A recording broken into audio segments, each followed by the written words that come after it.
Pakaian kita nih ditanyain. Makanya kalau pakaian-pakaian Anda yang bagus-bagus, bawa ke masjid. Bagi saya, bukan.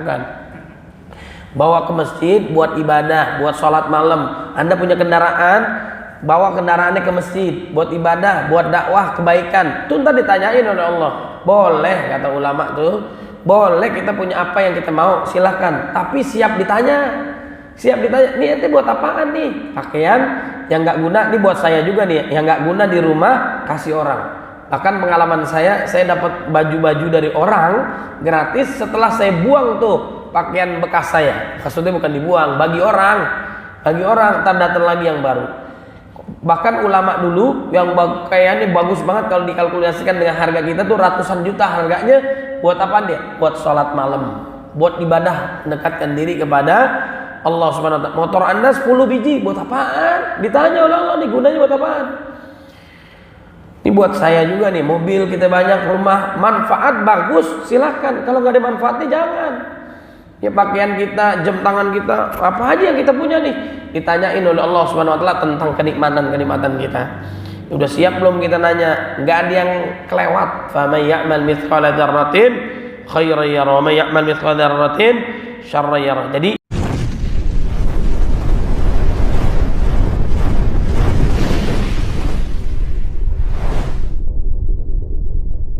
Bismillahirrahmanirrahim. Assalamualaikum warahmatullahi wabarakatuh. Alhamdulillah rabbil alamin. Asyhadu an la ilaha illallah wahdahu la syarika lah. Wa asyhadu anna Muhammadan abduhu wa rasuluh. Allahumma salli wa sallim wa barik ala sayyidina Muhammadin وعلى آله وصحبه أجمعين أما بعد فقال الله تعالى في القرآن الكريم أعوذ بالله من الشيطان الرجيم بسم الله الرحمن الرحيم يا أيها الذين آمنوا اتقوا الله حق تقاته ولا تموتن إلا وأنتم مسلمون وقال النبي صلى الله عليه وسلم ومن سلك طريقا يلتمس فيه علما سهل الله له به طريقا إلى الجنة رواه مسلم صدق الله العظيم وصدق رسوله النبي الكريم ونحن على ذلك من الشاهدين. Yang sama-sama kita muliakan para pengurus DKM Masjid Fatimah Muhammad, para imam, para kiai, para hujjaj, para alim ulama, para tuan guru, para tokoh masyarakat, mudah-mudahan senantiasa dalam bimbingan Allah Subhanahu wa taala, dan juga yang saya muliakan para hadirin, bapak-bapak, ibu-ibu, jamaah Masjid Fatimah Muhammad yang mudah-mudahan senantiasa dalam lindungan Allah Subhanahu wa taala. Alhamdulillah, segala puji hanya Allah Subhanahu wa taala yang telah memberikan kita nikmat iman, nikmat Islam, sehat wal afiyah, panjang usia dalam ketaatan pada Allah Subhanahu wa taala. Mudah-mudahan amal ibadah kita pada malam hari ini semua diterima oleh Allah Subhanahu wa taala, dan tidaklah kita meninggalkan masjid yang mulia ini kecuali Allah mengampuni segala dosa-dosa kita. Salawat serta salam marilah kita curahkan kepada baginda Nabi Muhammad sallallahu alaihi wasallam yang telah membawa kita dari zaman kegelapan menuju cahaya Islam, minadh dhulumati ila nur. Ma'asyiral muslimin rahimakumullah. Sebelum kita lanjutkan kajian kita pada malam hari ini, kita bacakan suratul Fatihah, dikhususkan untuk guru-guru kita, orang tua kita yang dipanggil oleh Allah Subhanahu wa taala lebih dulu. Di antaranya almarhumah Fatimah Fadil Al-Amri, almarhum Muhammad bin Said Awad Martak, almarhum Haji Muhammad Tal, almarhumah Hajjah Maimunah. Mudah-mudahan Allah jadikan kuburannya taman di antara taman surganya Allah Subhanahu wa taala. Diampuni segala dosanya, dimasukkan ke dalam surga yang paling tinggi, surga Firdaus. Ala hadhihi niyyah wa likulli niyyatin salihah wa ila hadratin Nabil Mustafa Rasulillah sallallahu alaihi wasallam bi sirril Fatihah.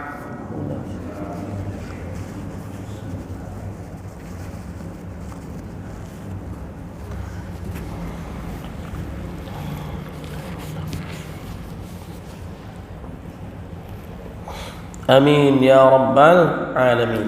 Jamaah yang dimuliakan oleh Allah Subhanahu wa taala, kita juga sudah memasuki awal-awal di bulan Sya'ban, bertepatan tanggal 7 Sya'ban. Kata Nabi Muhammad SAW, termasuk syahrun yaghfulun nas, ya, bulan di mana kebanyakan manusia lalai kepada Allah Subhanahu wa taala. Mudah-mudahan kita tidak termasuk orang-orang yang lalai saat dipanggil oleh Allah Subhanahu wa taala. Sebelum Sya'ban kita memperingati di bulan Rajab peristiwa Isra Mi'raj baginda Nabi Muhammad sallallahu alaihi wasallam. Di antara hikmah besarnya perintah Allah kepada nabinya dan umatnya adalah perintah salat. Maka jagalah salat kita. Bahkan kata ulama, ada yang menyatakan bahwa saat kita dipanggil baru memenuhi panggilan Allah itu termasuk yang lalai. Bayangkan coba, ini luar biasa. Fawailul lil musallin, celakalah orang salat, alladzina an salatihim sahun, lalai dalam ibadahnya. Maka kalau kita mengingat Allah, Allah akan mengingat kita. Kita menjaga Allah, Allah menjaga kita. Kita penuhi undangan Allah Subhanahu wa taala, maka Allah juga akan melakukan apa yang kita inginkan. Idza amilta ma urid a'taituka ma turid. Jika engkau melakukan apa yang kuminta, aku akan berikan apa yang kau minta. Mudah-mudahan kita bisa menjaga salat ibadah kita. Di antara sifat orang-orang beriman yang dimasukkan ke dalam surga Firdaus adalah mereka yang senantiasa menjaga salatnya. Salatnya khusyuk, ya, tidak lalai kepada Allah Subhanahu wa taala. Kalau salatnya bagus, seluruh amal ibadahnya bagus. Kalau meninggalkan salat, dosanya lebih besar dari pembunuhan, lebih besar daripada zina, merampok dan sebagainya. Nauzubillah min dzalik. Yang pertama kali ditanya adalah salat. Doa Nabi Ibrahim alaihissalam juga agar keturunannya mendirikan salat. Rabbi ja'alni muqimas salati wa min dzurriyyati Rabbana wa taqabbal du'a. Maka ajak anak, istri, suami untuk ibadah kepada Allah Subhanahu wa taala. Sahabat salatnya di masjid yang laki-laki.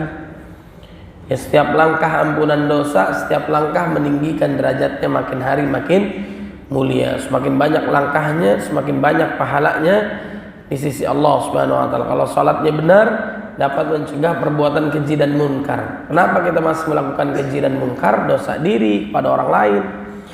Berarti masih ada yang salah dalam salat kita, tidak sesuai dengan tuntunan Nabi Muhammad sallallahu alaihi wasallam. Shallu kama raaitumuni usalli. Satu, itu Sya'ban di antara banyak hikmahnya.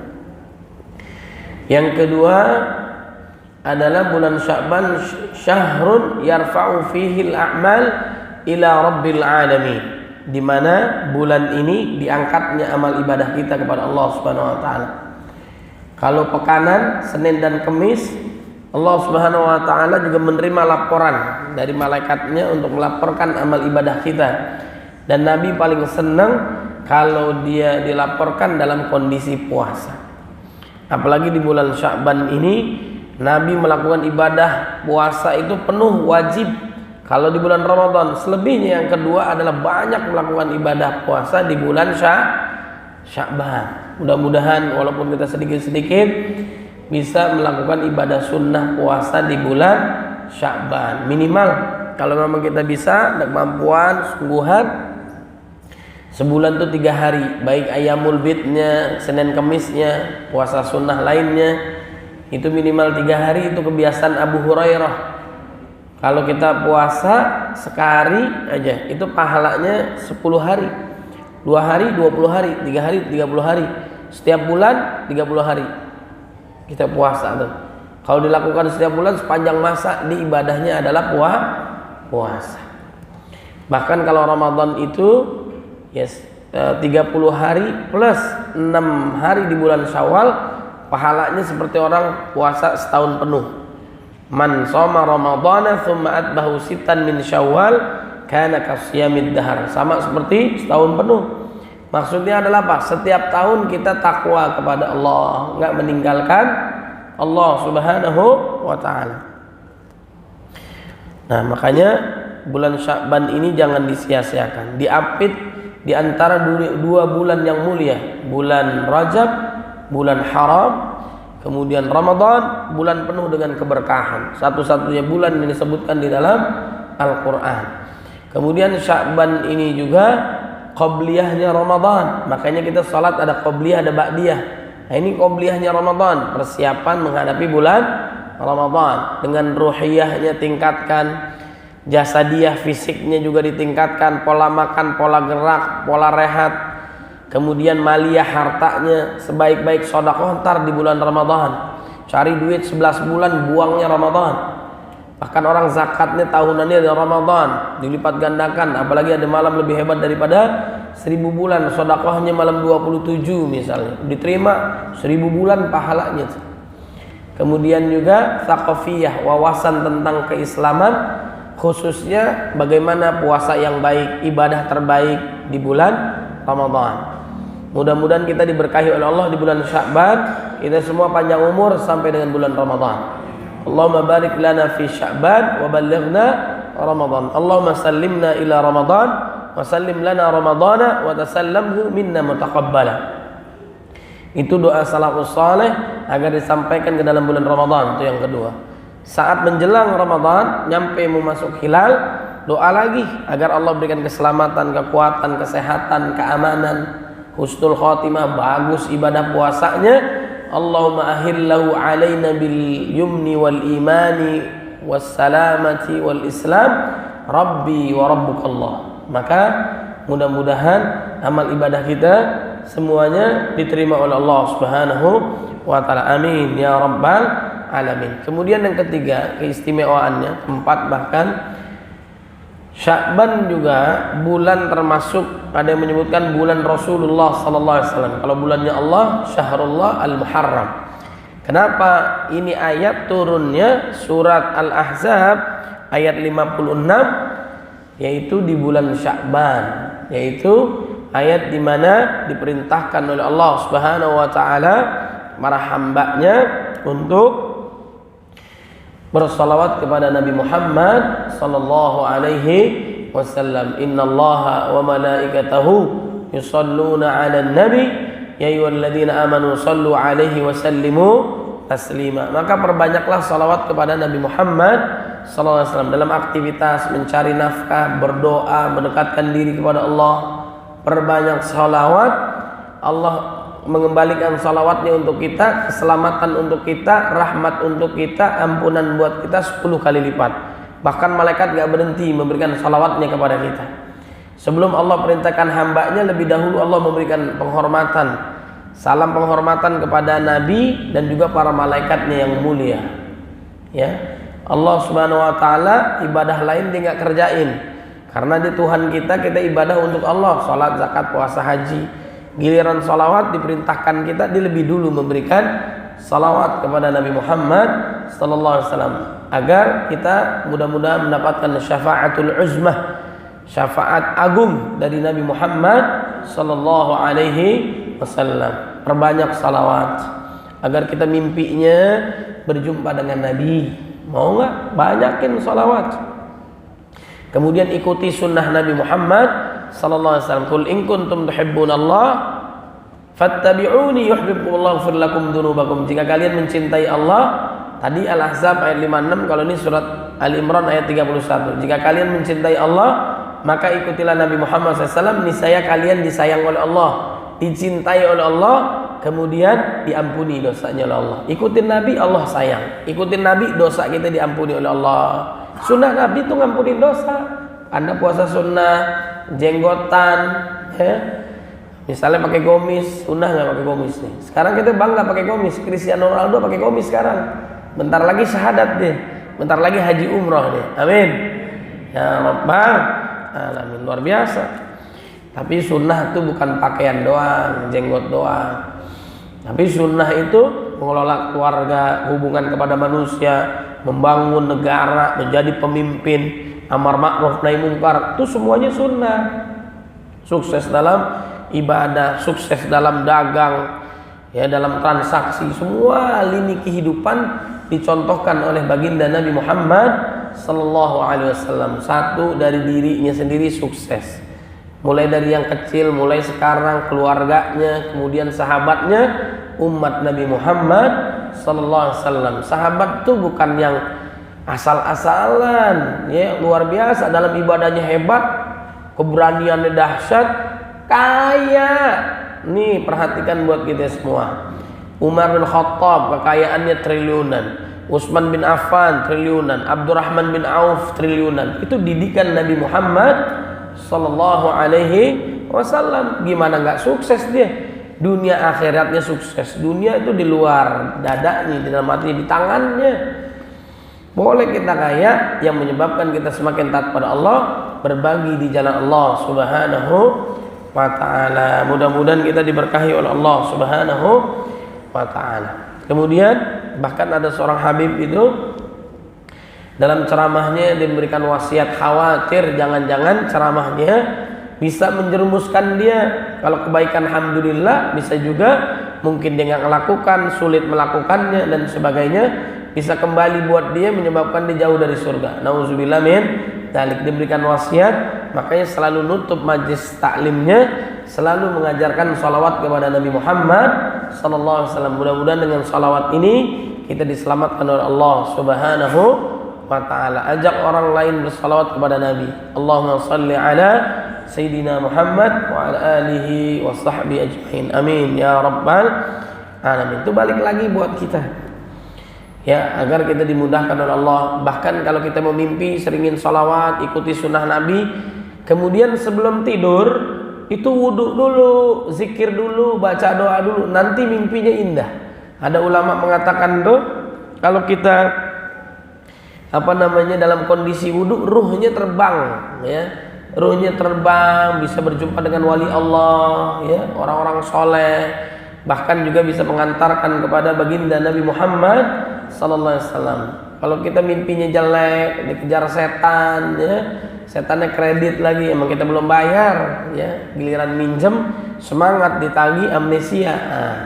Main tidur aja nih, ya. Tidur ada caranya, dan tidur itu bernilai ibadah lagi kalau kita sesuai dengan tuntunan Nabi Muhammad sallallahu alaihi wasallam. Baik jamaah yang dimuliakan oleh Allah Subhanahu wa taala, kita lanjutkan pengajian kita, kitab Riyadhus Shalihin, bab yang ke-34, babul wasiyati bin nisa. Jadi bab berwasiat kepada perempuan. Allah Subhanahu wa taala berfirman dalam surat An-Nisa ayat 19, wa ashiruhunna bil ma'ruf, dan bergaullah dengan mereka menurut cara yang baik. Muasyarah bil ma'ruf adalah budi pekerti yang baik. Maksudnya perbaguslah kalian baik dalam ucapan dan perbuatan terhadap perempuan. Nah, ini ada hadis Nabi Muhammad SAW. Kita juga sering dengar, ya, akmalul wa an Abi Hurairah radhiyallahu anhu qala Rasulullah sallallahu alaihi wasallam, akmalul mu'minina imanan ahsanuhum khuluqa wa khiyarukum linisaihim, rawahu Tirmidzi. Muqala hadisun hasanun sahih. Dari Abu Hurairah radhiyallahu an berkata, Rasulullah sallallahu alaihi wasallam bersabda, kaum mukminin, orang-orang beriman yang paling sempurna keimanannya, iman paling sempurna. Makanya kita bersyukur kepada Allah. Justru taklim itu di mana saja kita berada, belajar dengan siapapun, satu, iman kita harus dinaikin. Jangan begitu-begitu aja terus. Imannya di tajdidul iman, perbaharui, tingkatkan iman, ketakwaan kepada Allah Subhanahu wa taala. Kemudian tingkatkan lagi ilmu. Setelah iman kita bagus, ya ayyuhalladzina amanu taqullaha haqqa tuqatih. Keimanan dinaikkan, ketakwaannya ditingkatkan, ilmunya ditingkatkan, nambahin ilmu. Kemudian tingkatkan lagi yang namanya amal ya. Ada kisah menarik nih di media sosial, wallahu a'lam benar atau enggak. Ini pengakuannya dia. Salah satu korban yang ada di Turki, mungkin dia kena reruntuhan dan sebagainya. Sekilas saya lihat, dalam kondisi masih sakit dia, masih sakit, ya mungkin masih di rumah sakit. Dia mengungkapkan bahwa kematian itu cepat banget terjadi. Kematian itu cepat. Saya pernah kecelakaan.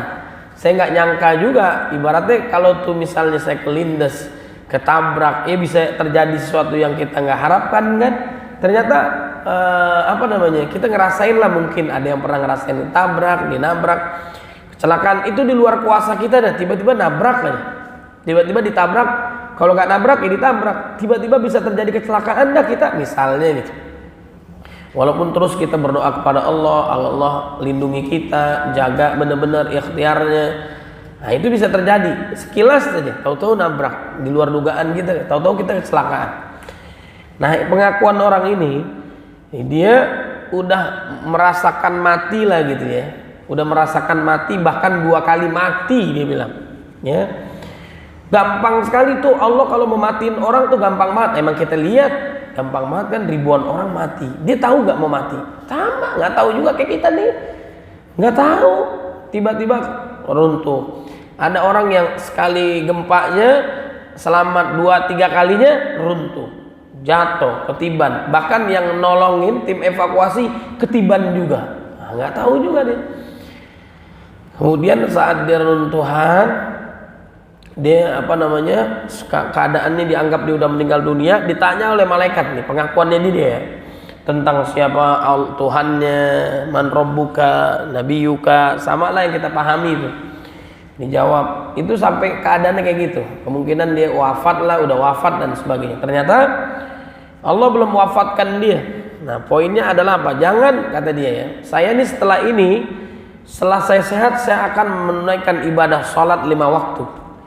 Ibaratnya nggak akan meninggalkan lagi itu namanya sholat ibadah. Kata dia begini, poin besarnya adalah Anda celaka, rugi, jangan mati tanpa ada bekal. Tuh, itu wasiat dia nih. Orang yang mati hidup lagi kira-kira gitu. Kan kita nggak semua punya pengalaman kayak dia orang. Banyak juga orang yang hijrah. Banyak saya temuin lah, beberapa lah ya. Orang hijrah lantaran mimpi Allah sayang sama dia. Saya ketemu orang yang udah hijrah, dia tatoan ya. Sampai sekarang tatonya nggak hilang. Kenapa ente bisa hijrah? Mimpinya ngeri. Ya neraka lah, macam-macam. Ada waktu lalu juga saya sampaikan di sini ya. Ada influencer, YouTuber di luar negeri. Dia punya temannya ketabrak kecelakaan, kemudian meninggal dunia. Di mimpinya temannya ini masuk ke dalam neraka. Bayangin tuh, masuk neraka, kemudian ada besi dicairkan, panasnya mendidih, dimasukkan ke dalam telinganya. Nauzubillah min dzalik. Setelah itu dia tobat kepada Allah, nggak main lagi yang namanya media sosial. Kenapa dia? Kalau sekarang ya silakan, selama itu kebaikan, bagus, sunnah hasanah. Tapi kalau keburukan, maksiat, dia mungkin dalam media sosialnya dia sama temannya sama kelakuannya nih. Ya mungkin ngumbar aurat, maksiat dan dosa, ya ditampilkan yang jelek-jelek, tobat dia tuh. Nah Allah subhanahu wa ta'ala memberikan hidayah. Ada orang banyak melalui mimpi-mimpi dia mendapatkan hidayah Allah subhanahu wa ta'ala. Maka kata yang salah satu korban di Turki, jangan wafat kita kecuali punya bekal yang panjang. Akhirat itu hari tanpa akhir, perjalanannya panjang. Kita hidup ini singkat, hidup kita singkat, persiapan untuk hari yang tanpa akhir, 60, 70, 80. Nanti kalau udah wafat, perjalanannya panjang, nggak ada habisnya tuh hari. Khalidina fiha abada. Orang kafir, munafik, maksiat dosa, dia maksiat 90 tahun, siksanya selama-lamanya lagi. Kalau dia nggak dapat hidayah, nggak mau beriman kepada Allah, tuh luar biasa siksaannya selama-lamanya. Sebentar aja dia disiksa, itu kenikmatan dosa yang dilakukan di dunia hilang semua. Orang susah di dunia masuk surga sedikit aja, sebentar aja, seluruh kesusahannya dia di dunia hilang semuanya. Yang ada hanyalah kenikmatan. Nah, itu jadi membuat kita semakin taat kepada Allah Subhanahu wa taala. Terus tambahkan bekal iman, kemudian ilmu tingkatin, kemudian amal. Kelihatannya kita bareng-bareng masuk kuburan sendirian, ngadep Allah sendirian, mati juga sendirian. Orang percaya mati tapi tidak mempersiapkan mati. Siapa yang cerdas adalah orang yang mempersiapkan mati dan setelahnya dengan memperbanyak amal soleh. Walaupun kita masuk surga bukan karena amal soleh, tapi karena rahmat Allah, mengejar rahmat Allah dengan melakukan amal soleh. Belum terlambat, anak-anak, orang tua, terus istiqamah. Jangan tunda-tunda dalam kebaikan. Nih konsepnya gini gampangnya nih. Tinggal kita ngelakuinnya susah apa enggak nih ya. Kebaikan jangan pernah tunda-tunda. Anda mau umroh haji berangkat, jangan ditunda. Saya sudah haji, alhamdulillah. Ntar nanti ditanya sama Allah. Semua kenikmatan Allah tanya. Tsumma latus'alunna yauma idzin 'anil naim. Apalagi Anda kaya, ditanya enak aja, punya duit nggak mau haji. Berapa sekarang haji? 40 juta katanya naik reguler misalnya. Anda nggak mau haji, daftar juga enggak ditanya. Itu kan rukun Islam, wajib tanyain istri, suami, orang tua, haji dulu sebelum yang lain. Haji kita, pakaian kita nih ditanyain. Makanya kalau pakaian Anda yang bagus-bagus, bawa ke masjid. Bagi saya, bukan. Bawa ke masjid buat ibadah, buat sholat malam. Anda punya kendaraan, bawa kendaraannya ke masjid buat ibadah, buat dakwah kebaikan. Itu ntar ditanyain oleh Allah. Boleh kata ulama tuh. Boleh kita punya apa yang kita mau, silahkan. Tapi siap ditanya. Nih ente buat apaan nih? Pakaian yang nggak guna, nih buat saya juga nih. Yang nggak guna di rumah kasih orang. Bahkan pengalaman saya dapat baju-baju dari orang gratis setelah saya buang tuh pakaian bekas saya. Maksudnya bukan dibuang, bagi orang. Ntar datang lagi yang baru. Bahkan ulama dulu yang kayaknya bagus banget kalau dikalkulasikan dengan harga kita tuh ratusan juta harganya. Buat apa dia? Buat sholat malam, buat ibadah, mendekatkan diri kepada Allah Subhanahu wa taala. Motor Anda 10 biji, buat apaan? Ditanya oleh Allah nih, gunanya buat apaan? Ini buat saya juga nih, mobil kita banyak, rumah, manfaat bagus, silahkan. Kalau nggak ada manfaatnya jangan. Ya pakaian kita, jam tangan kita, apa aja yang kita punya nih, ditanyain oleh Allah Subhanahu wa taala tentang kenikmatan kita. Udah siap belum kita nanya? Nggak ada yang kelewat. Faman ya'mal mithqala dzarratin khairan yara wa may ya'mal mithqala dzarratin syarran yara. Jadi iman tingkatin, ilmu tingkatin, amal tingkatin. Kaum mukminin yang paling sempurna keimanannya ialah mereka yang terbaik budi pekertinya.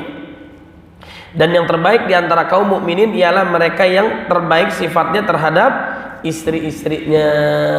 Imannya bagus, hubungannya kepada Allah bagus, otomatis hubungan kepada manusia bagus. Kalau masalah hubungannya kepada manusia, ada yang salah di ibadah. Ada orang sholat malam, ada yang menyinggung nih para ustadz, kiai, ulama kita, anaknya hafal Quran, ibunya hafal Quran, bapaknya hafal Quran, sholatnya rajin, sodakohnya rajin, puasanya rajin, sama orang tuanya gak berbakti, gak nyapa orang tuanya, musuhan sama orang tuanya, itu hilang seluruh amalnya. Berarti ada yang salah kita. Harus hubungannya bagus. Kata seorang Habib kan nasihat buat kita.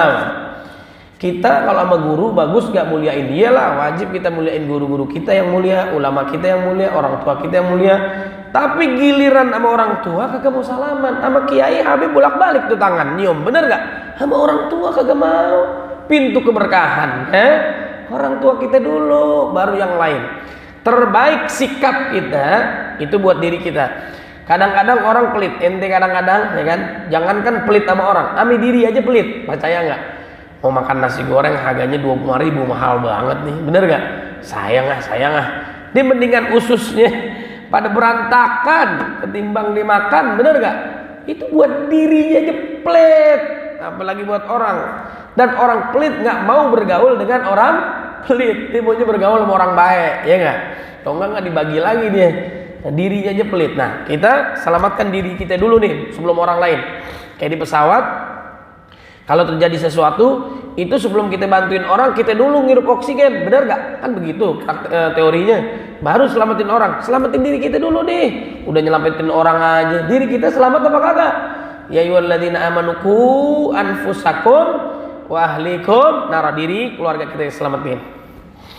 Kemudian sikap kita kepada Allahnya bagus. Ini ada kata ulama di antara target bagus, satu, lahir batinnya untuk Allah Subhanahu wa taala, fisiknya, batinnya, rohaninya bagus kepada Allah. Kemudian yang kedua, hubungan kepada Allah bagusin. Hubungan kepada Allah bagusin, kemudian hubungan kepada manusia juga harus bagus. Kemudian yang ketiga, targetnya akhirat. Akhirat dulu baru dunia. Kalau orang ngejar dunia belum tentu dia dapat akhirat. Kalau orang ngejar akhirat udah pasti dapat dunia. Wabtaghi fima ataqallahu daral akhirah wa la tansa nasibaka minad dunya. Kemudian Allah sangat sayang dengan kita ini. Kalau Allah sayang kepada hambanya, melakukan sesuatu yang kita inginkan, Allah sayang. Allah tuh kalau sayang sama orang, hitung-hitungan enggak? Enggak. Kita disuruh modelnya kayak Allah Subhanahu wa taala. Berarti kita harus berbuat baik kepada orang, jangan hitung-hitungan. Itu konsep Al-Qur'an ngajarinnya begitu. Nah, terbaik buat siapa? Buat keluarga. Khairukum li ahlihi wa ana khairukum li ahli. Sebaik-baik kalian adalah untuk keluarga kalian dan aku adalah orang yang paling baik untuk keluargaku. Iman yang terbaik adalah akhlaknya sempurna. Kemudian apalagi? Buat istrinya. Ini dalam hadis, karena kita wasiat kepada perempuan harus terbaik kepada istrinya. Maksudnya gini, kita kalau sama atasan baik banget, hormat banget, bener nggak? Emang kita mau duit kali, mau jabatan kali, ngormatin orang, macam-macam gitu. Walaupun kita memuliakan orang tuh bukan karena hartanya, jangan karena hartanya kata ulama, hormatin karena tuanya, hormatin karena ilmunya. Orang dimuliakan karena kursinya. Kursinya geser, orangnya nggak dikenal lagi, benar nggak? Ulama kan kita muliain karena ilmunya, kesolehannya, ketawaduannya, kan begitu. Nah, kemudian juga terbaik buat istri. Sama orang kita baik banget, sama temen kita baik, sama atasan apalagi. Sama istri kita galak banget, bisa nggak kayak gitu? Atau kebalikannya, sama orang baik banget, sama suami judes banget, sama suami galak banget, ya kan? Nggak boleh, ibu-ibunya nggak boleh, suaminya nggak boleh. Kemudian konsepnya adalah apa? Saling memaafkan, saling memaafkan. Setan pahalanya besar menurut dia, bukan gara-gara setan menyebabkan orang masuk neraka. Bukan, gara-gara setan orang jadi bunuh-bunuhan, gara-gara setan orang berzina, mabok, itu pahalanya kecil menurut setan. Yang besar adalah apa? Mampu memisahkan antara suami dan istri. Sebelum menikah disuruh zina, udah menikah berantem, itu kerjaannya setan. Intinya kita kalau rukun damai di keluarga nih ya, di keluarga nih ya, konsepnya adalah memaafkan, tuh konsepnya. Udah kalau nggak dia ngalah, kita yang ngalah. Umar bin Khattab, ada sahabat yang curhatnya kepada Amirul Mukminin Umar bin Khattab, ya kan? Karena dia bermasalah di rumah tangganya, nih mungkin istrinya galak macam-macam. Pas lagi mau ke rumah Umar, Umar yang setan aja takut sama dia kalau ketemu. Kalau kita kan kata setan ini teman, ya kan? Kalau setan ketemu Umar nyari alternatif jalan yang lain, ya. Nah, Umar bin Khattab radhiyallahu an itu pada saat sahabat datang kepada dia mau curhat, lagi diomel-omelin sama istrinya, ya. Dia sabar, kenapa? Kalau api ketemu api ya hancur. Kemudian sabar karena istrinya yang ngurusin dapur, sumur, kasur, sabar. Suami istri harus sabar. Itu konsepnya. Kalau kita lagi bisa sabar, kita maafin. Kadang-kadang kita lelah, capek, istri yang memaafkan. Walaupun kebanyakan yang sering minta maaf suami atau istri. Yang benar, Bu. Benar begitu. Saya tanya nih bapak-bapaknya, seringan suaminya atau istrinya minta maaf? Hah? Suami apa istri? Oh, ibunya yang bilang gitu. Mendingan minta maaf apa minta izin? Ya. Kalau suaminya minta maaf mau nikah lagi dia ya, daripada minta izin, ya kan? Bercanda, Bu, ya. Jadi nggak tahu, mungkin ibu-ibu punya versi sendiri ya. Kalau sih pengalaman saya sih banyakan saya minta maafnya. Kalau saya nggak tahu yang lain, kalau ibu-ibu mungkin minta maaf mulu kali ini. Emang bawaannya gengsi aja tuh kalau ibu-ibu, bener gak? Ah, yang salah lu misalnya gitu ya, macam-macam. Tapi kita harus gampangan maafin orang, kayak kita nggak pernah salah aja sama orang, ya nggak? Ada salahnya kita saatnya wal afina 'anil nas. Nanti ada di surga namanya wal kaziminal ghaiza wal afina 'anil nas. Jadi surga itu ada nama surga itu yang diberikan oleh Allah Subhanahu wa taala adalah bagi mereka orang yang mampu menahan marahnya. Oh, saya pengen ketemu sama orang model gitu entar di surga. Jadi dia masuk surga karena dia menahan marah. Bukan berarti dia takut. kita dipukul orang, sabar, gedean dia, itu namanya takut. Ya kan, kita mampu lawan tapi kita tahan. Bawahan kita bisa pecat, kita bisa omelin, tapi kita tahan. Itulah sesungguhnya orang yang sabar. Jadi suami taat kepada Allah, suami minta maaf kalau ada salah, istri juga maaf kalau ada salah. Udah, jangan gengsi, jangan malu. Tuh yang mempertahankan keimanan kita, yang mempertahankan rumah tangga kita tuh saling memaafkan. Tuh konsepnya begitu. Suami istri emang beda, nggak bakalan bisa disatuin. Dia kan beda. Suami punya ciri khasnya, kekurangannya ditutupin istri. Istri punya kekurangan, jangan cari kekurangannya, udah banyak. Jangan cari kekurangan. Dia seperti apa namanya? Seperti pakaian yang saling menutupi. Ayun nisa khairun. Nah, kita terbaik nih. Kita terbaik sikapnya. Ini buat saya juga nih, buat istri. Kita harus lemah lembut, sayangin dia. Kemudian yang kedua, sayangin anak. Jangan anak orang disayang, anak sendiri diomelin. Benar gak? Dimaki-maki, dihajar macam-macam, ya kan? Kita sayangin, terbaik. Apalagi buat mertua, orang tua kata-katanya lembut. Duit, perhatian, pendidikan, sandang pangan, ya. Dunia akhirat itu paling terbaik buat keluarga. Keluarga dulu, baru orang lain. Nah, ini termasuk adalah wanita. Kita perhatikan, dia lebih lemah daripada daripada laki-laki yang perlu dilindungi dan sebagainya. Kemudian ada juga nih ibu-ibu nih, ayun nisa khairun, kata Nabi. Bagaimana wanita yang baik itu? Tasurruhu idza nadhara, kalau dilihat menyenangkan. Benar gak, Bu? Ibu suaminya pada betah nggak di rumah? Kalau di luar rumah 3,5 jam dandannya, bener nggak? Kemudian jalan 3 meter, baunya belum hilang tuh. Giliran di rumah pakai daster, mana bolong, 7 hari 7 malam nggak mandi, ya kan? Mana betah tuh suaminya di rumah, bener nggak? Dipandang menyenangkan. Ya kalau kata kiai ada yang bilang begini.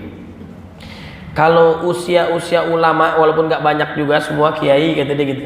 Kalau udah 20-30 tahun, biasanya udah nggak terlalu mesra. Ini kata kiai kemarin cerita, nggak terlalu mesra dengan istrinya. Ya kalau 20 tahun di bawah tuh masih tuh mesra. Udah mulai ada kejenuhan. Sudah mulai ada kejenuhan. Walaupun nggak semua orang, katanya begitu kata kiai.